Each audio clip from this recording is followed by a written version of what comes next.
Warren Buffett has saw this coming and has shared tips on how to survive it.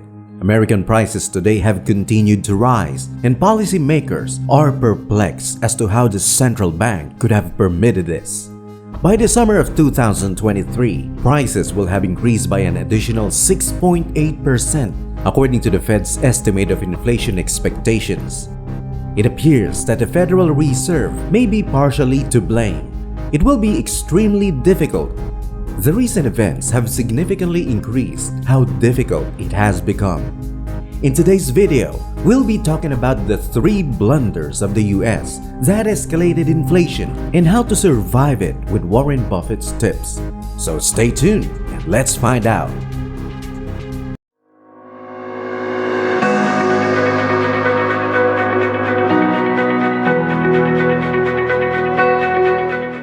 The main worry is that because of the significant increases in inflation this year, people will begin to anticipate even larger increases in the future. If that's the case, it kind of feeds back on itself. We probably are on the verge of stagflation. It might get better, but it could also get significantly worse, so be prepared for much worse things if they arise. Uncertainty. What does this mean for Americans, and how did the American government misjudge inflation? America's central bank is called the Federal Reserve. The Federal Reserve's duties include preserving the dollar's purchasing power and setting interest rates in the general interest. They are expected to reduce inflation and increase employment. It accomplishes this by collaborating with American-owned retail banks. Consider Chase, Bank of America, Wells Fargo, and others. Similar to how you would have an account at a bank, banks have one at a Fed. The Fed takes the money and invests it in treasury bills and mortgage-backed securities, while also paying the bank some interest. The Federal Reserve needs people who experience the effects of monetary policy, not just economists with PhDs who have never worked in the real world.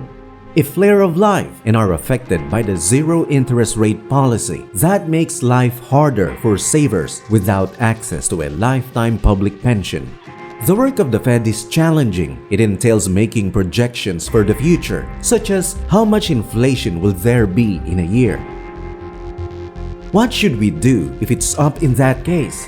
According to experts, the US Central Bank has made crucial choices that have improved outcomes throughout history.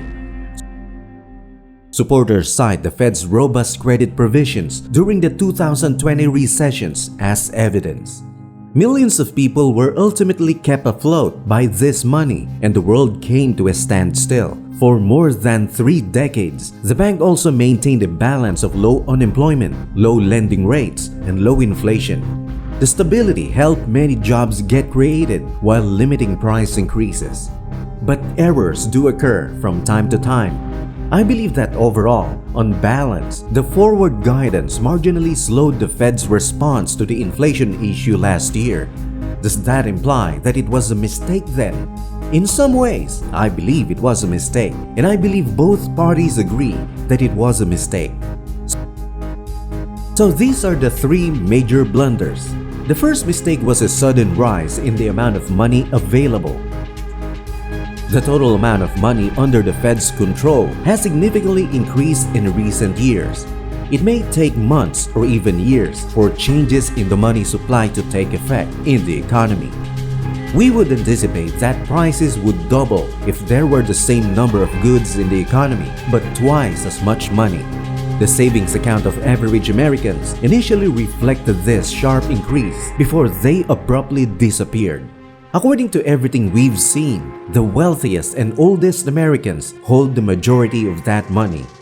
The fierce upward trend in product prices has persisted. The Fed continued to increase the amount of money in circulation as this dynamic took hold, primarily by printing and issuing bonds that some claim the market didn't require. As a result, the United States experienced its most severe bout of inflation in more than 4 decades. Let's move on to the second mistake. The bank was raising interest rates far too slowly when it first began to do so. To combat this high level of inflation, the central bank uses its federal funds interest rate. They increase rates by quarter percentage points at first, then more. This rapid takeoff marks the beginning of a sharp policy reversal from the previous 3 decades. As a result, some of the biggest asset bubbles that we have ever witnessed were caused by the Federal Reserve maintaining record low interest rates for an extended period of time. As a result of the Fed's policies, those who had money prior to the crisis were able to invest it in the stock market or housing market have done incredibly well. The Fed's decision to delay taking any action was the final error in this situation. Months passed before the Fed did anything about the early signs of inflation. For instance, the price of fuel increased by more than 50% in November 2021. Even the cost of used cars increased by over 30% during the same period. This was taking place as the Fed continued to buy copious amounts of bonds and keep interest rates near zero. The bank initially referred to inflation as temporary in the hopes that it would go away. It hasn't thus far. The Congress and the President decide on fiscal policy, which includes taxation and spending, in contrast to monetary policy, which operates through the banking system that has a much greater impact on the amount of money that will be in your pocket. Therefore, the general checks, the enhanced child tax credit, and the expanded unemployment insurance checks were some of the record fiscal stimulus that we saw emerging from the COVID recession. All of those were instances of fiscal policy intended to hasten the recovery of the economy. A large portion of that money was used to pay for urgent COVID expenses like the American Rescue Plan. Because it received sizable loans from the Fed, the government was able to spend money that it did not have. And that's exactly what our government did in the final 2 years of the pandemic. Printed money to spend, printed money to give out, printed money to make transfer payments. With this being unavoidable, as a citizen who is on the receiving end of it all must follow Buffett's rules. 1. Shop with knowledge. In simplest terms, don't mindlessly spend on random things. 2. Make long-term investments.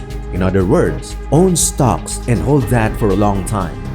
3. Avoid succumbing to emotions of the market. The market fluctuates like some melodrama episode. Don't get carried away with it. 4. Invest with restraint. I mean, you can invest on something, but don't put all your eggs in one basket, 5. Do not hesitate to sell failing stocks. If the stocks are failing, why should you keep it? 6. Opportunity comes only a few times. Don't let it slip through your fingers. If high-earning stocks are at an all-time low, buy them. 7. Investors should use index funds. Own an S&P 500 index fund. What do you think the Fed should do to tone down the effects of inflation for us citizens? Let us know in the comments section below. With all prices increasing, well, here's our take on it. Let's all follow Warren Buffett's advice to combat inflation.